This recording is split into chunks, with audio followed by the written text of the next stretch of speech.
my own, and also to be honest with you, I never saw myself as First Lady. I have to say that. No. Because even in my early days, I was in government.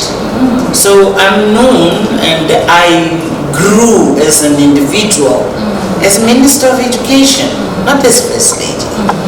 And then much later, even when I married Madiba, I was already, I had embraced already my courses with child rights, with women's rights, social justice, and I continue to do that. And it's not because I was Madiba's wife, it's because actually I must say probably one of the reasons we had this empathy and our identities came to meet each other is because we were concerned with the same issues. We discovered that the issues I was concerned about, they were the same as his. So we gave hand to hand to each other to continue to work together.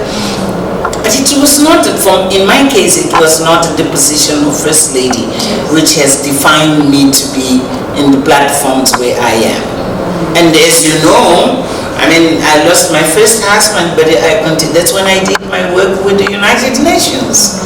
And now Madiba is no longer there, I continue to do my work. So I think it's a question of choosing the causes you embrace.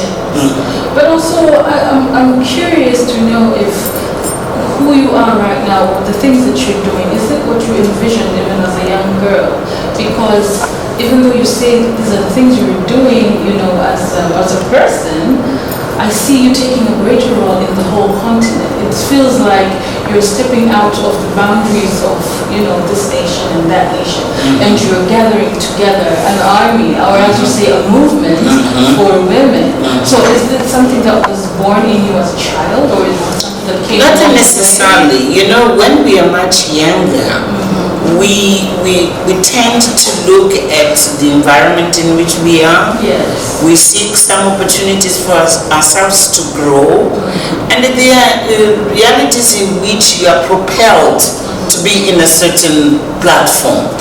That platform opens to you eyes and ears to understand much broader issues than the ones you thought when you were much younger. I never thought when I was in my primary and secondary education that I could be a special representative of the Secretary General. I couldn't dream of that. But once I did my work as Minister of Education, and fortunately we developed some strategies which became reference for the global community to say, this is how you have to deal with children in situations of conflict. Then they asked me to lead the team which undertook the study, which was global under the UN.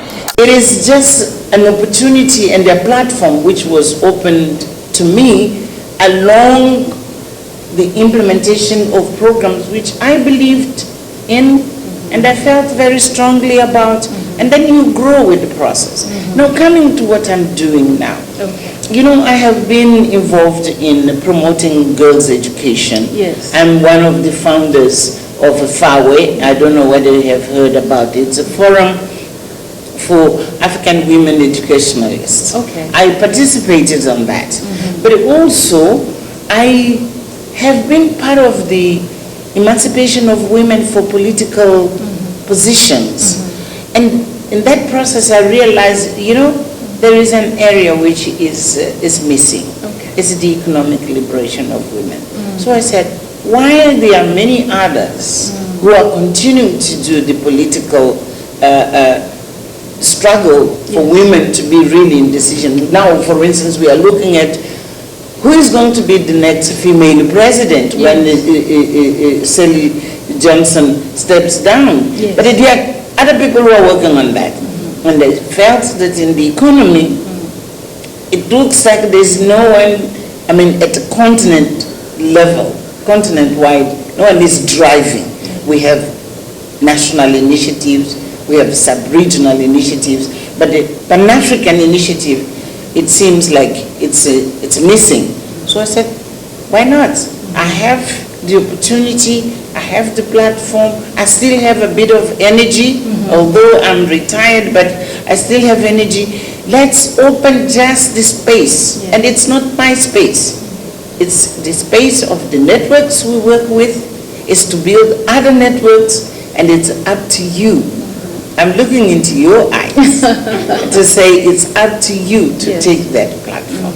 I just wanted to ask about why Tanzania. I know you spoke about it a little, but I'm curious, perhaps there are also some emotional attachment here. I know there is a strong emotional, emotional link to Tanzania. Yes. I always have felt that Tanzania have given to the continent, but especially to the liberation movement. It's Frelimo, MPLA, ANC, ZAPU, ZANU, PAGC, all of us. We had our sanctuary in this country, and this country gave us the best it could. And it was not a rich country those days. Tanzania didn't have much of resources, but it was the heart and the minds of Tanzanians people who really gave to us, the strength to propel us to be free.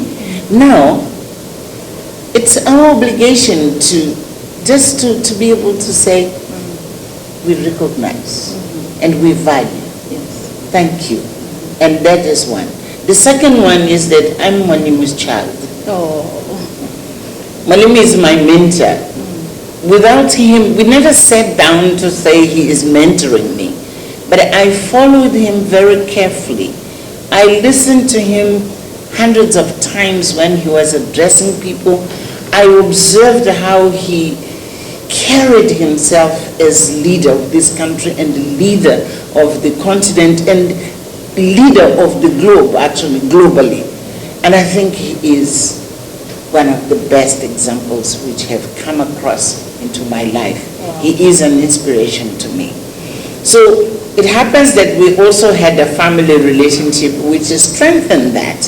So Tanzania as our cradle of the liberation movement, Mara and Butama particularly, but in the Mara it is Mwalimu's region, it's Mama Maria's region. They are my family. If I have to make a contribution, knowing that Mara is one of the regions which are really challenged with child marriage, children out of school, FGM, all kind of issues. I said, why not to start there to make a contribution? So this is the emotional link.